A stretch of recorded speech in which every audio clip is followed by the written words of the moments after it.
अहिले गर्न पर्छ छततिर गएर हुनु डाक्टर हुन्छ भने डाक्टरै भाउस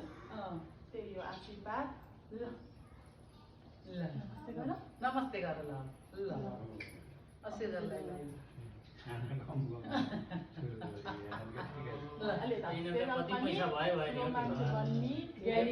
ज्ञानी हुने मनलाई दुःख नदिने रोगले छोड्ने भनेको मान्ने सत्यको बाटो हिँड्ने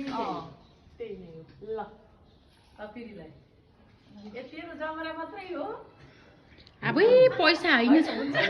होइन त्यतिकै भने हो कि ठिकै छ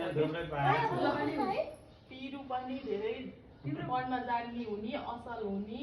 ज्ञानी लक्ष्मीले बासै गर्ने भए सधैँभरि त तारा लाग्छ